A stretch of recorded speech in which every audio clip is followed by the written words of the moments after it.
आप सभी ने तो देखा ही होगा, देवरानी जेठानी में कभी नहीं बनती। ऐसा ही हाल था सुनीता और बबीता के बीच में।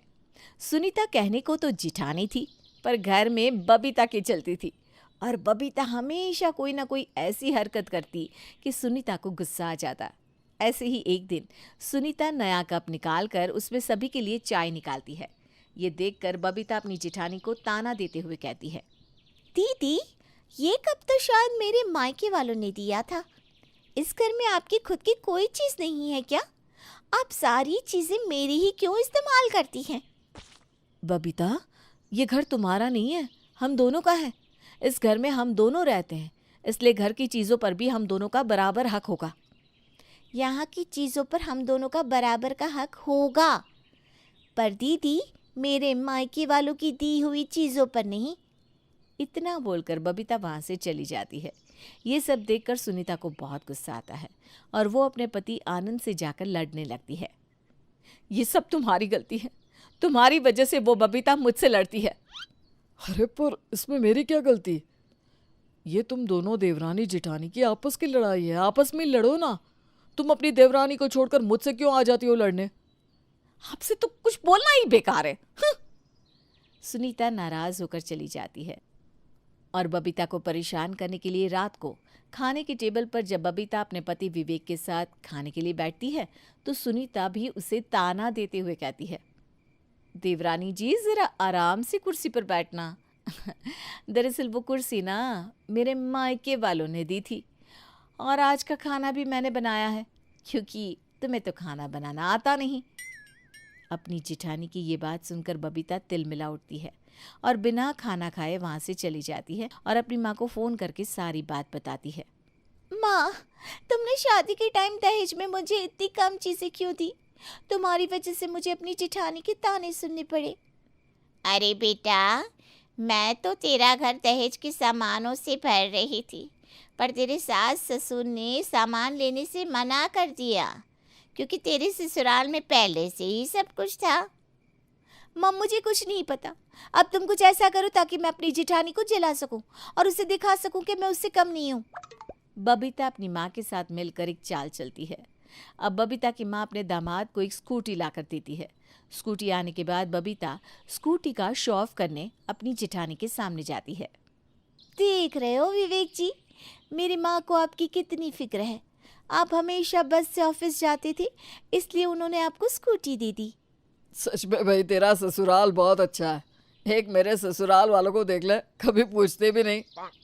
अब क्या कहना चाहते हैं? हाँ, मेरे मायके वाले कंजूस हैं, गरीब हैं, वो कुछ दे नहीं सकते। भूलिए मत, आपके घर में जितना भी फर्नीचर का सामान है वो सब मेरे मायके वालों ने ही दिया था। अरे सुनीता, मैं तो बस मजाक कर रहा था, तुम इतनी नाराज क्यों हो रही हो? बबीता की ये चाल देखकर सुनीता को बहुत गुस्सा आया और वो अपने पति से लड़ना शुरू कर देती है और अपनी माँ से अपने पति को स्कूटी देने के लिए कहती है। पर सुनीता की माँ कुछ भी सामान देने से मना कर देती है, जिस पर सुनीता अपने पति से कहती है, देवर जी की सास ने उन्हें स्कूटी दी है ना, आप बाइक खरीदो और कहना कि आपको भी ससुराल से मिली है, तभी मेरी इज्जत बनी रहेगी, वरना वो बबीता मुझे परेशान करेगी। मैं ऐसा कुछ नहीं करने वाला। सुनीता, ये तुम दोनों की आपस की लड़ाई है, तुम खुद देखो। इतना बोलकर आनंद जाकर सो जाता है। अब इसी तरह से कुछ दिन बीत जाते हैं और बबीता की माँ अपने दामाद को टीवी देती है और एक बार फिर बबीता सुनीता के सामने शो ऑफ करने लगती है। मेरे मायके वालों को मेरी कितनी चिंता हो रही है। मेरे मुंह से एक बार गलती से क्या निकल गया, आज मैं टीवी नहीं देख पाई तो उन्होंने मेरे लिए टीवी ही भिजवा दिया। अब मैं और विवेक जी अपने कमरे में आराम से टीवी देख सकते हैं। ये देखकर सुनीता भी अपनी माँ को फ़ोन करती है और उनसे लड़ने लगती है। माँ, तुमने शादी में मुझे टीवी नहीं दिया था, मेरे घर की टीवी खराब हो गई है, अब आप भी मुझे टीवी दो। अरे सुनीता बेटा, आज तुझे क्या हो गया है? आज से पहले तो तूने इस तरह की जिद कभी नहीं करी। एक टीवी ही चाहिए ना तुझे, भिजवा दूंगी कल तेरे भाई के हाथ से। सुनीता अपनी माँ से लड़ झगड़ कर टीवी तो ले लेती है, पर जब घर में टीवी आता है तो आनंद को ये बात पसंद नहीं आती और वो टीवी को वापस भिजवा देता है, जिस पर सुनीता अपने पति से बहुत नाराज़ होती है। क्या ज़रूरत थी तुम्हें टीवी वापस भिजवाने की? अपने भाई से कुछ सीखो। जो भी उसके ससुराल वाले देते हैं वो खुशी खुशी रख लेता है। क्या सीखूं मैं अपने भाई से? दूसरों के टुकड़ों पर पलना मुझे नहीं पसंद। मुझे नहीं बनना अपने भाई जैसा, और ना ही तुम्हें बनने की जरूरत है, समझी? मैं तुम्हें जो दे रहा हूं, जितना दे रहा हूं, उतने में खुश रहो। तुम्हारा यही घमंड तुम्हें आगे नहीं बढ़ने देता। तुम्हारा दिमाग खराब हो गया है क्या? हटो मेरे रास्ते से। आनंद सुनीता से नाराज होकर चला जाता है। अपने बेटे बहू के बीच में रोज कलेश देखकर सुनीता की सास आशा परेशान हो जाती है और वो अपनी छोटी बहू के मायके वालों की चाल समझ जाती है। उसके घर में और कलेश ना हो इसलिए अब आशा अपनी चुप्पी तोड़ देती है और सुनीता से कहती है, बड़ी बहू, आनंद बिल्कुल सही कह रहा है। ये छोटी बहू के मायके वालों की चाल है ताकि तुम दोनों देवरानी जेठानी में हमेशा फूट रहे। पर वो ऐसी चाल क्यों चलेंगे मम्मी जी? वैसे भी मेरी तो इस बबीता से कभी बनती ही नहीं थी। देख बड़ी बहू, जितना मैंने देखा है उससे तो मैं तुझे दावे के साथ कह सकती हूँ कि ये सब छोटी बहू के मायके वालों की चाल है ताकि तुम दोनों देवरानी जेठानी अलग हो जाओ और मेरा हंसता खेलता घर टूट जाए। और वैसा हो भी तो रहा है, इसलिए तुझे शांत रहना होगा। अगर छोटी बहू तुझे जलाती है तो तुझे जलना नहीं है। आखिर तेरे पास किस चीज़ की कमी है? आनंद विवेक से ज़्यादा कमाता है और इस घर में ज़रूरत की सारी चीज़ें हैं। क्यों पैसे बर्बाद करना कुछ नई चीज़ खरीदने में? आशा अपनी बड़ी बहू को समझा देती है और छोटी के पास जाती है, जहाँ वो देखती है कि मिले हुए सामान से बबीता बहुत खुश है। बहुत खुश लग रही है।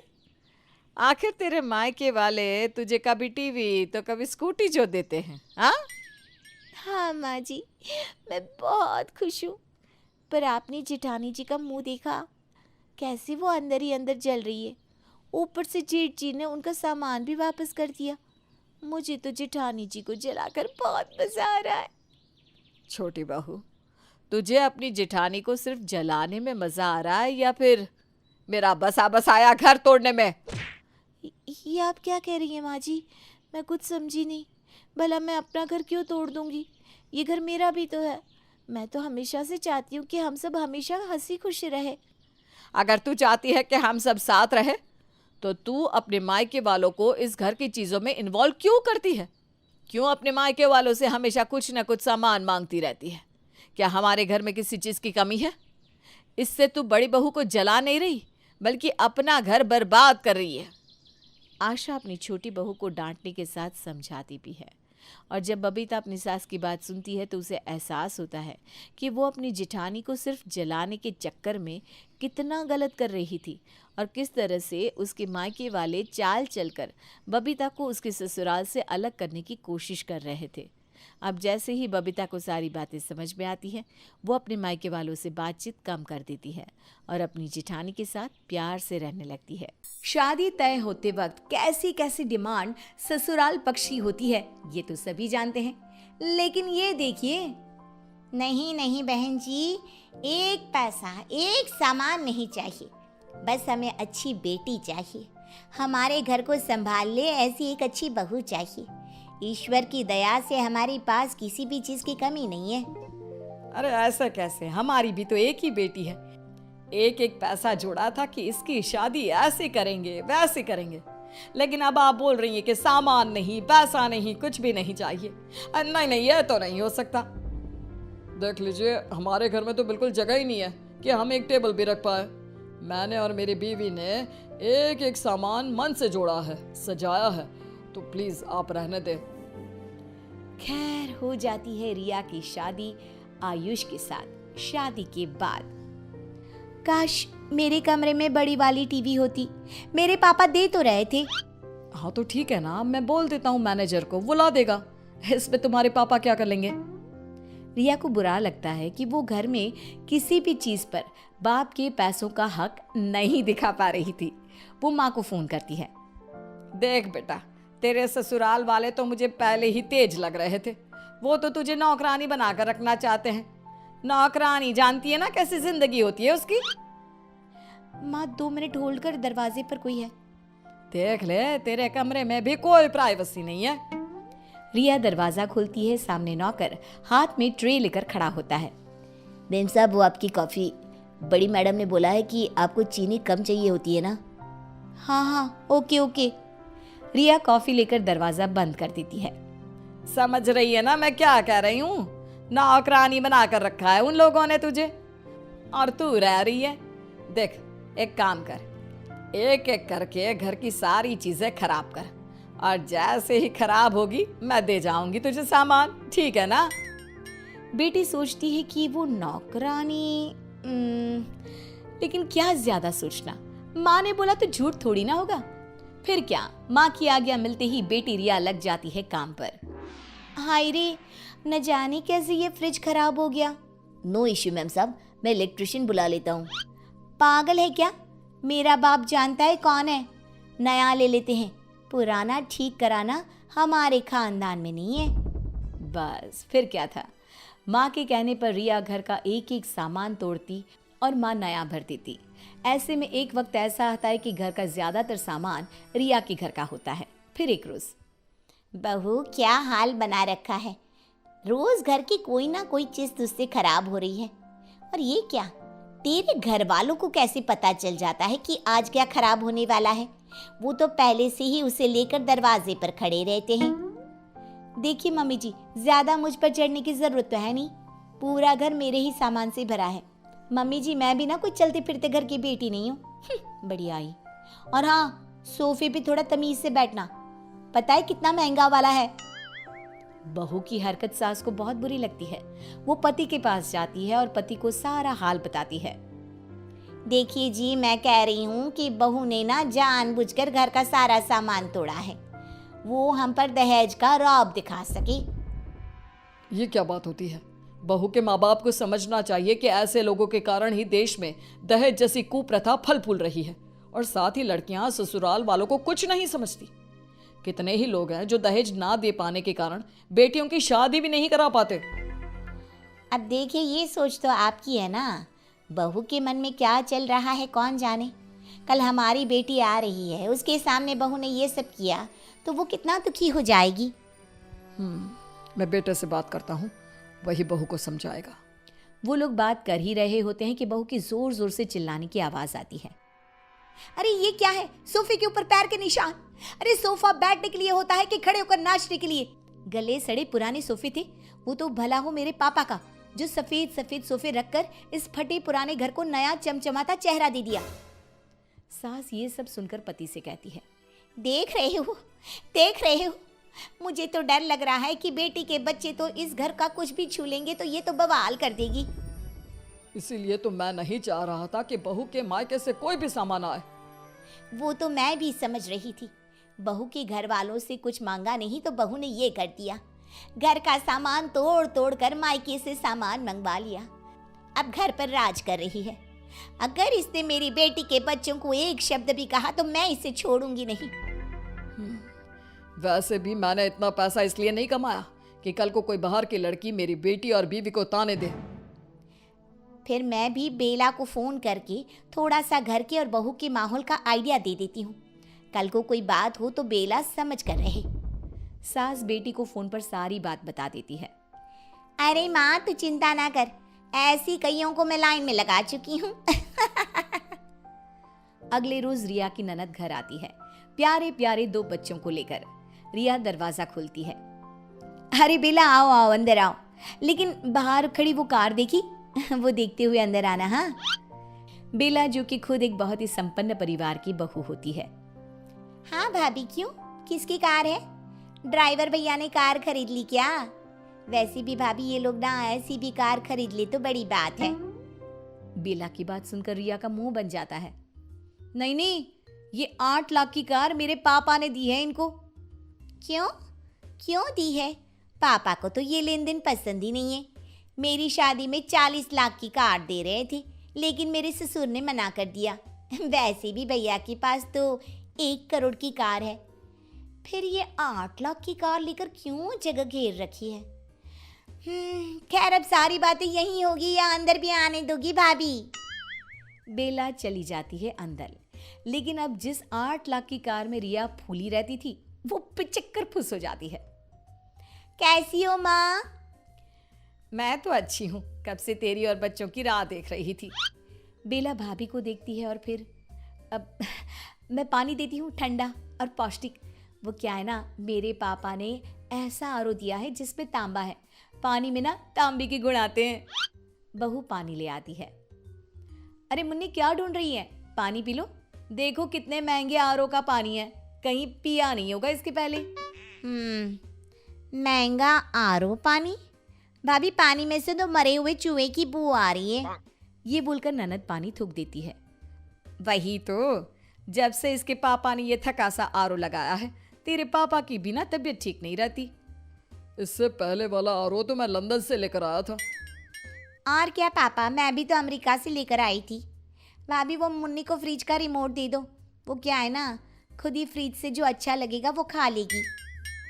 फ्रिज का रिमोट? लेकिन पापा ने तो डबल डोर वाला फ्रिज दिया है, उसमें कोई रिमोट नहीं है। ननद सर पर हाथ रखकर बैठ जाती है। क्या है भाभी, क्यों आपके पापा ने ये लो स्टैंडर्ड सामान देकर हमारे घर को गरीबों वाला बना दिया? अब मेरी बेटी क्या खाएगी, क्या पिएगी? उसकी तो आदत है 2 करोड़ के फ्रिज से रिमोट से दरवाजा खोलकर खाने पीने की। पापा पापा हाँ हाँ बेटा, क्या हुआ? पापा, क्या जरूरत थी मेरी शादी करोड़पतियों के घर करने की, जब सेम फैसिलिटी मेरे मायके में नहीं दे सकते? अब मैं चली। रिया डर जाती है, शाम को पति घर आएंगे और बहन क्यों चली गई ये पूछेंगे तो। बेला, बेला रुको।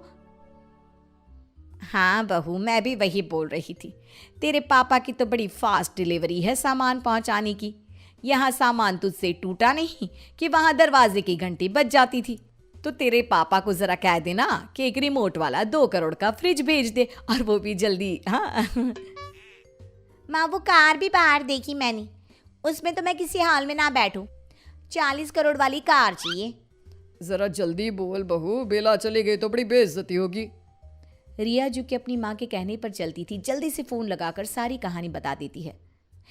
माँ थोड़ा जल्दी कर देना, है ना, एक बार सामान भेज दे, फिर देख कैसे मैं इन लोगों पर अपना रौब जमाती हूँ। और माँ कुछ और ज़रूरत पड़ी ना तो मैं बताती हूँ, ठीक है? माँ के तो पसीने छूट जाते हैं, समझ ही नहीं पाती कि उसके साथ कौन खेल खेल गया। कहाँ तो बेटे को राजकुमारी बनाने के लिए ससुराल वालों को ज़बरदस्ती सामान दिया था, और कहाँ तो खुद भिखारी बनने वाले हालात हो रहे हैं। रिया की माँ अपने पति से सारी बात कहती है। वाह वाह रिया की माँ वाह, बेटी को नेक लोगों का ससुराल मिला तो तू वहाँ आग लगा रही है। अरे देवता लोग है वो, शहर में नाम है उनका। जो सामान तूने उन लोगों को भेजा वो उनके नौकर इस्तेमाल करते हैं। बेचारों ने रिया की कितनी बातें सही, लेकिन हम तक बात भी नहीं आने दी। अब तुम जानो और तुम्हारी बेटी जाने। तो देखा कैसे बसे बसाए घर में माएँ बेटियों को बसने ही नहीं देती। भाई ससुराल तो एक समंदर जैसा है, बेटियों को वहाँ तैरना सिखाएं, ना कि खुद डूबना और ससुराल वालों को भी डुबाना।